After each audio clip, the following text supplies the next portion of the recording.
Assalamualaikum warahmatullahi wabarakatuh.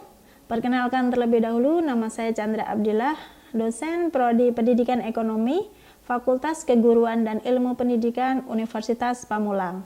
Baik, kali ini saya akan menjelaskan secara singkat tentang deskripsi mata kuliah yang nantinya akan dijadikan sebagai video pembelajaran. Spesifikasi mata kuliah yang akan saya ampuh antara lain beberapa mata kuliah di bidang pendidikan. Ada belajar pembelajaran, metode penelitian, statistika pendidikan, strategi pembelajaran. Namun pada video kali ini saya akan menjelaskan deskripsi mata kuliah khususnya untuk mata kuliah belajar pembelajaran. Mata kuliah belajar pembelajaran merupakan mata kuliah yang wajib diampu oleh mahasiswa Prodi Pendidikan Ekonomi Unpam pada semester ketiga dengan menempuh 3 SKS. Pada 3 SKS ini terdapat 18 pertemuan. Adapun kemampuan yang diharapkan untuk mata kuliah belajar pembelajaran adalah mahasiswa diharapkan mampu untuk memahami konsep dari belajar dan pembelajaran, mengetahui terkait kualitas pembelajaran, serta mampu mengimplementasikan pendekatan, strategi, metode, teknik, dan taktik, serta model pembelajaran pada kegiatan pembelajaran nantinya. Adapun materi ajar untuk mata kuliah belajar pembelajaran ini terdiri dari konsep dasar dari belajar dan pembelajaran, teori belajar, ada teori belajar behaviorisme, teori belajar humanisme, ada teori belajar kognitif, ada teori belajar konstruktivisme, ada hasil belajar, kualitas pembelajaran, pendekatan pembelajaran, strategi pembelajaran, metode pembelajaran, teknik dan taktik pembelajaran, model pembelajaran, serta implementasi dari istilah pembelajaran dalam menggunakan RPP. Sistem perkuliahan yang saya gunakan yaitu menggunakan DIA atau Delivery, Interaction, and Assessment. Pada tahap delivery, saya menggunakan beberapa acuan sumber khususnya yaitu buku ajar yang sudah dijadikan modul, yaitu buku belajar dan pembelajaran. Di sana terdapat materi yang terdiri dari 18 pertemuan. Selanjutnya, pendekatan yang saya gunakan adalah pendekatan SCL atau Student Centered Learning, yaitu pendekatan yang berpusat kepada mahasiswa. Untuk metode perkuliahan, yaitu saya menggunakan metode tanya jawab, diskusi, demonstrasi, dan menggunakan metode permainan. Selanjutnya, model pembelajaran yang saya gunakan saat perkuliahan antara lain problem based learning, project based learning, ada cooperative learning seperti Jigsaw, NHT, dan yang lainnya. Yang kedua yaitu interaction. Pada interaction, jadi bagaimana cara saya berkomunikasi dengan mahasiswa terdiri dari dua sistem, yaitu sinkronus dan asinkronus. Pada tahap sinkronus saya menggunakan tatap muka, perkuliahan tatap muka maupun menggunakan tatap maya atau melakukan video conference melalui aplikasi Google Meet ataupun Zoom. Selanjutnya, yang kedua sistem asinkronus. Pada asinkronus, saya menggunakan LMS yang sudah disediakan di Unpam melalui elearning.unpam.ac.id. Jadi saya berdiskusi dengan mahasiswa berdasarkan waktu yang sudah ditetapkan. Selanjutnya yaitu assessment. Jadi pada penilaian yang saya gunakan untuk mata kuliah ini, yaitu sudah saya sampaikan di awal atau di kontrak kuliah di awal pertemuan, terdiri dari beberapa, yaitu yang pertama kehadiran 10%, untuk keaktifan di dalam kelas atau di dalam diskusi 20%, untuk tugas 20%, nilai UTS 25%, dan nilai UAS 25%. Untuk selanjutnya, saya akan menampilkan video cara mengajar saya untuk mata kuliah belajar pembelajaran khususnya untuk pertemuan kedua. Selamat menyaksikan.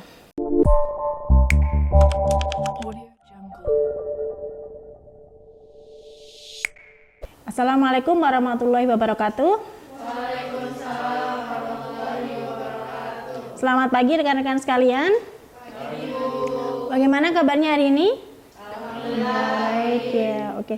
Ibu absen terlebih dahulu. Apakah ada yang izin? Tidak ada ya, semuanya sudah masuk semua. Baik, hari ini kita akan mengadakan perkuliahan untuk pertemuan yang kedua, yaitu tentang pembahasan teori belajar behavioristik. Sebelumnya kita belajar tentang apa? Pertemuan yang pertama? Pengertian belajar. Pengertian belajar apa? Masih ingat rekan-rekan sekalian? Kegiatan atau suatu proses Oke. yang tadinya tidak tahu menjadi tahu. Oke, kegiatan atau proses yang dilakukan seseorang yang awalnya tidak tahu menjadi tahu. Contoh dari kegiatan belajar apa? Belajar masak. Belajar memasak yang awalnya tidak tahu ya cara memasak dan akhirnya bisa memasak. Oke, sekilas tentang pertemuan sebelumnya. Selanjutnya yaitu pertemuan di bab 2. Ini kita akan belajar tentang teori belajar behavioristik.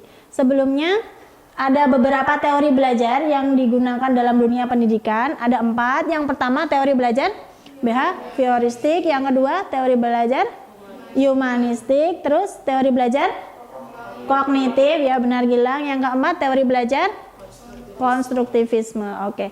Yang pertama terkait teori belajar behavioristik. Tujuan pembelajaran pada perkuliahan kali ini yang pertama, setelah mempelajari bab 2, mahasiswa diharapkan mampu memahami pengertian dari teori belajar behaviorisme. Yang ketiga, mampu membedakan jenis-jenis dari teori belajar behaviorisme. Dan yang ketiga, mampu memberikan contoh implementasi dari teori belajar behaviorisme. Baik, pengertian teori belajar behaviorisme. Jadi yang namanya belajar itu apa tadi?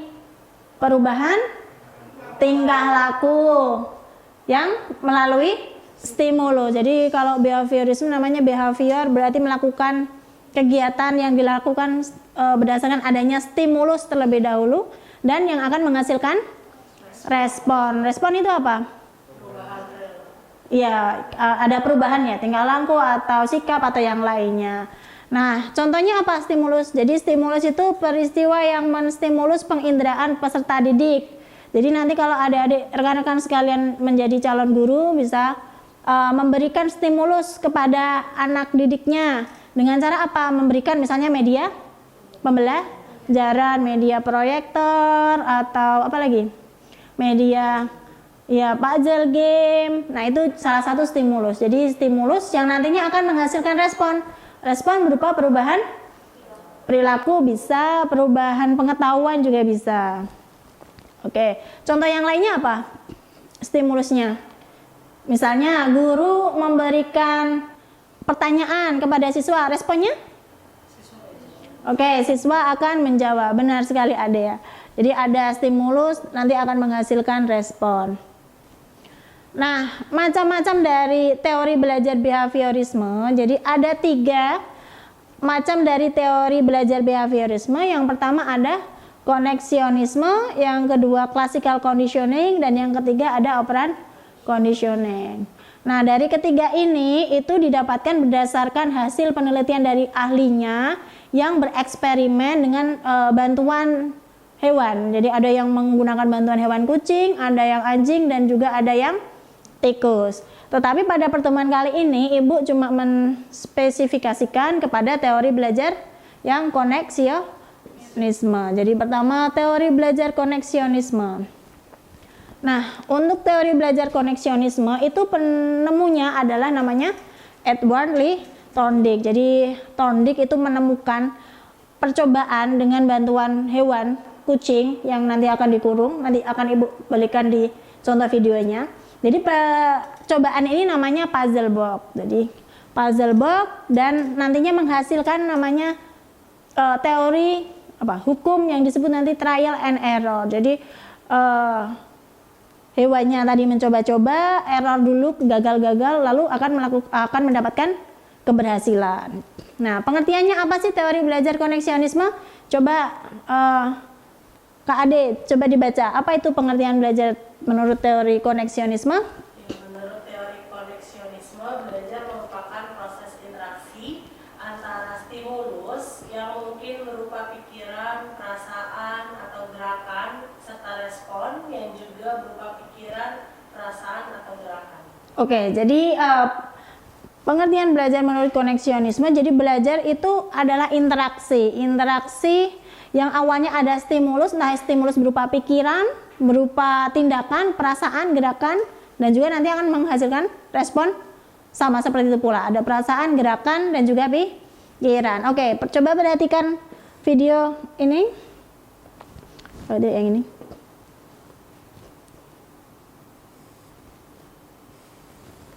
Oke, ini ada video. Jadi ini percobaan dari Thorndike. Dia melakukan percobaan dengan hewan kucing. Hewan kucingnya dimasukkan ke dalam box. Terus hewan kucingnya itu dalam kondisi yang lapar. Jadi pada waktu kondisi lapar dimasukkan box. Terus nanti dia akan mencoba-coba. Maka disebutnya trial. Jadi mencoba-coba gimana caranya bisa mendapatkan makanan. Nah, makanannya itu ditaruh di depan boxnya. Nah, dia akan mencoba ada kunci seperti apa dibuka. Oh, ternyata pintunya masih belum terbuka. Terus ada lagi yang bisa menyebabkan pintu terbuka. Ini ada kunci di atasnya. Dia tarik-tarik, jadi mencoba secara terus-menerus, gagal, tetapi dia tetap mencoba lagi dan akhirnya dia berhasil. Seperti itu, akhirnya kucingnya keluar dan dia mendapatkan makanan. Seperti itu ya.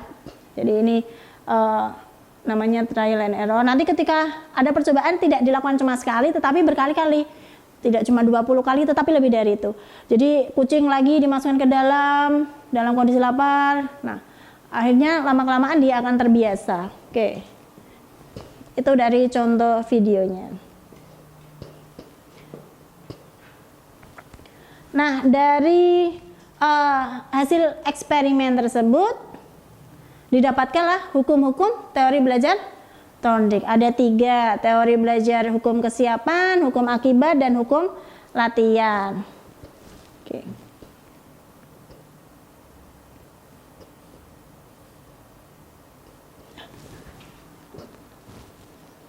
Oke, yang pertama coba hukum kesiapan. Gimana sih ciri-ciri siswa atau peserta didik yang siap belajar?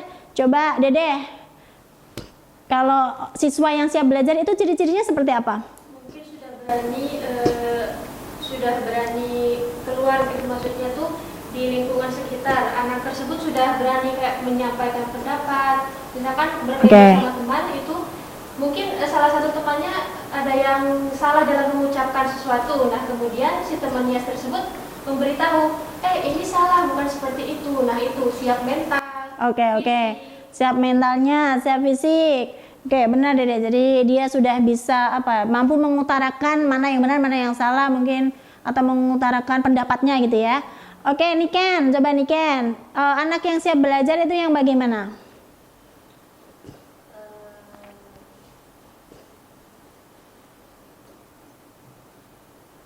Yang siap belajar? Kalau Niken siap belajar itu gimana?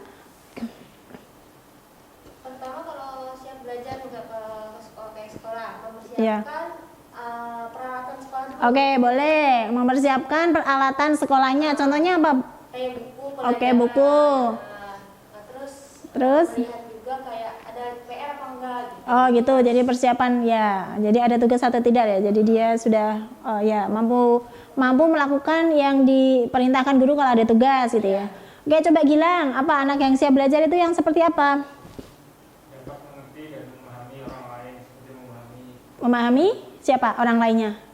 Guru. Oke, benar Gilang. Jadi kalau siswa yang sudah siap belajar artinya dia itu sudah bisa memahami perintah dari gurunya. Kalau disuruh mengerjakan tugas ya, kalau suruh diam ya diam, dan seterusnya.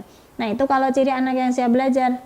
Selanjutnya ada hukum latihan. Nah, kalau hukum latihan seperti tadi, kalau semakin sering tingkah laku itu diulang atau dilatih, maka hasilnya atau asosiasinya akan semakin kuat. Contohnya apa? Kalau misalnya kita mau belajar mengajarkan siswa, terus memberikan soal latihan, PR, tugas, maka hasilnya akan kognitifnya akan semakin bagus dan yang lainnya. Jadi dia itu akan semakin terbiasa kalau ada tugas. Berbeda kalau misalnya kita jarang memberikan latihan kepada siswa. Jadi tiba-tiba tidak ada PR, tidak ada tugas, tidak ada UTS, tidak ada UAS. ya kan? Tiba-tiba misalnya ujian nasional atau ujian kenaikan kelas, maka dia akan kaget, ya kan? Terus akan menghasilkan yang hasil belajarnya akan kurang bagus. Next, ada hukum akibat. Nah, hukum akibat hubungan stimulus diperkuat akibatnya kalau ada yang ingin menghasilkan hasil yang menyenangkan, ya biasanya kalau siswanya berprestasi, maka apa yang akan dilakukan guru? Apa rewardnya? Coba Alfi, reward apa sih yang biasa diberikan guru kepada? Tambahan poin. Ada lagi? Kalau siswanya berprestasi dapat nilai bagus, misalnya bisa menjawab pertanyaan guru, hadiah bisa, reward poin, ya. Terus apa lagi? Dah. Oke, banyak. Kalau misalnya berprestasi dikasihkan hadiah berupa piala, kalau misalnya menang lomba dan yang lainnya, itu bisa akan menimbulkan perilaku yang akan dilakukan secara berulang-ulang. Jadi mereka akan termotivasi untuk terus belajar. Oke, nah sekarang tugas untuk teman-teman sekalian, silakan berdiskusi dengan teman kelompoknya. Satu kelompok terdiri dari 2 mahasiswa. Tugasnya coba berikan contoh implementasi dari teori belajar behaviorisme dalam pembelajaran. Silakan, Ade dengan Gilang, Alfi dengan Dede, dan Niken dengan Kafa. Oke, waktunya ya 1 menit dari sekarang, 5 menit.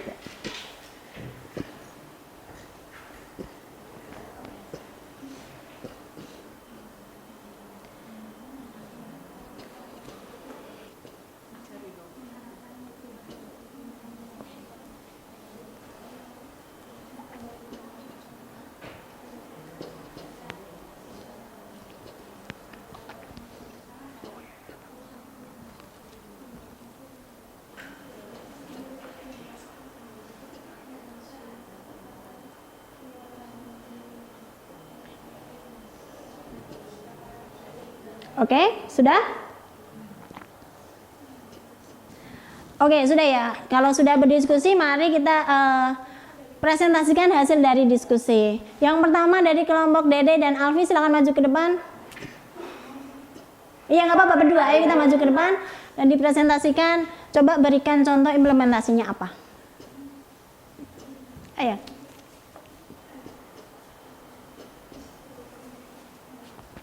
Oke, coba berikan contoh implementasinya apa? Baik, bismillahirrahmanirrahim. Di sini kami akan memberikan contoh implementasi dari teori belajar behaviorisme dalam pembelajaran. Contoh yang paling sederhana saja, misalkan di sebuah ruangan, seorang guru sedang menjelaskan pembelajaran. Nah, ada salah satu murid atau siswa bertengkar, berebut misalkan pensil. Nah, di situ guru langsung, anak-anak, kenapa seperti itu? Nah, anak-anak pun siswa tersebut langsung, maaf bu, dia ngambil punya saya. Nah, di sini guru tersebut memberitahu, menjelaskan bahwa hal tersebut tidak diperbolehkan. Karena jika misalkan pensil tersebut milik siswa itu, bisa dengan baik-baik meminjamkan atau bilang, ini saya pinjam. Nah, di sini anak tersebut berpikir, oh iya. Setelah dijelaskan oleh gurunya, anak tersebut berpikir, oh iya ya, lebih baik dengan cara yang baik agar tidak terjadi seperti ini. Nah, setelah hal itu terjadi, setelah pemberian pembelajaran, setelah pemberian pengertian oleh guru, hari-hari berikutnya tidak ada terjadi hal tersebut. Oke, benar. Tepuk tangan dulu untuk kelompok 1. Jadi benar, jadi kalau misalnya guru itu bisa memberikan punishment. Jadi salah satu contoh implementasinya, guru memberikan punishment atau hukuman atau teguran kepada siswa kalau misalnya melakukan kegiatan yang misalnya negatif gitu. Itu bisa. Kalau sudah diberikan punishment, maka selanjutnya dia tidak akan mengulangi kembali kesalahannya gitu. Oke, bagus kelompok 1. Oke, satu kelompok lagi, kelompok Ade sama Gilang. Silakan maju ke depan, coba dijelaskan.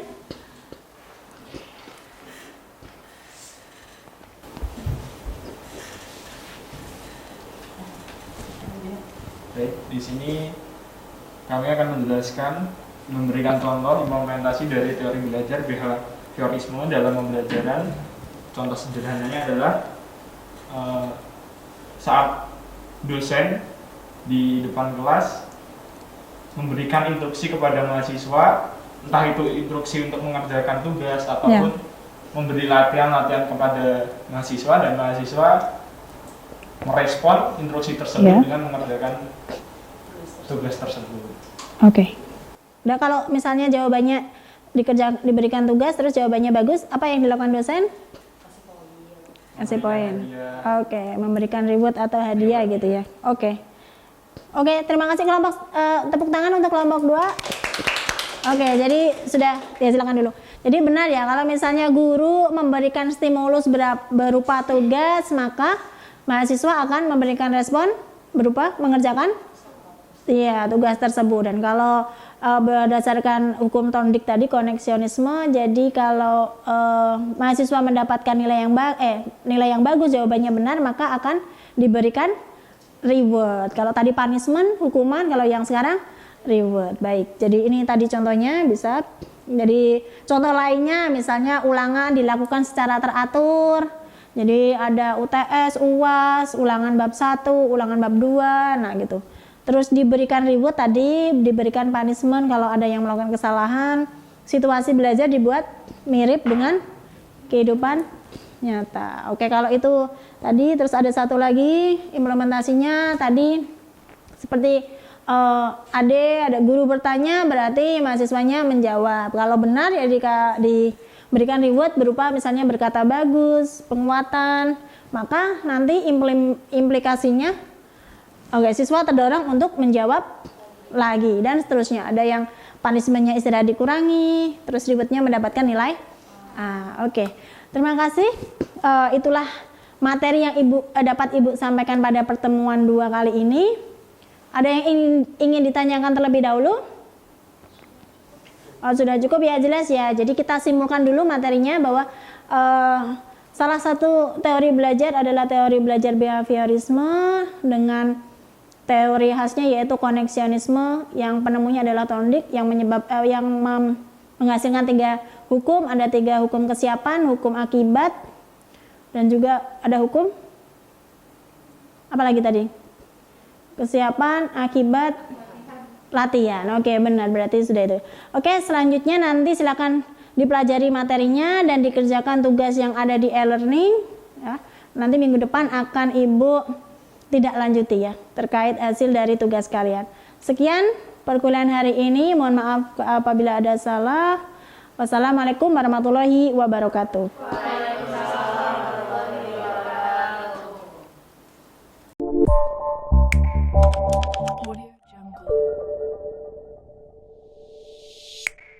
Baik, demikianlah video pembelajaran yang saya lakukan untuk mata kuliah belajar pembelajaran khususnya pada pertemuan kedua. Semoga bermanfaat untuk yang lainnya. Sekian, wassalamualaikum warahmatullahi wabarakatuh.